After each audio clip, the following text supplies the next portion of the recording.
খেলা দেখাই।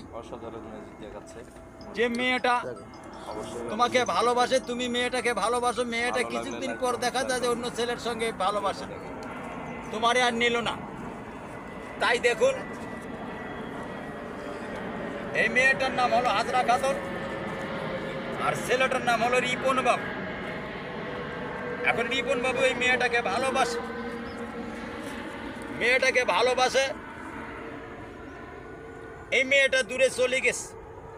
হঠাৎ একদিন দেখা পাইয়া কয় যে হাজরা বানু, তুমি আমার লগে এতদিন থেকে খেললে, এখন অন্য লোকের সঙ্গে খেলো। তা বাবারা দেখেন, এই লিপন কি কাজ করলো, একজন কবিরাজের কাছে গেল, যে দেখেন যে একটা তাবিজ নিল, এই তাবিজে কাজ করলো। এখন দেখা যায় কিছুদিন পরে ওই মেয়েটা গার্মেন্টসের চাকরি করে, রিপনও ওই দেখা যায় যে অনেক রকমের হরেক মাল বিক্রি করে। তাই দেখেন বাবারা, একটা তাবিজের সাহায্যে কিভাবে দুইটা লোক এক জায়গায় হয়ে যায়। ছু মন্তর ছু হয়ে গেছে রে বাবা। আসলেই তো অসাধারণ। আবারও লক্ষ্য রাখেন দুইজনে কিভাবে এক জায়গায় হয়ে যায়। তাই দেখেন, ইয়া মালিক তোর ওপর ভরসা রাখলাম, যাও।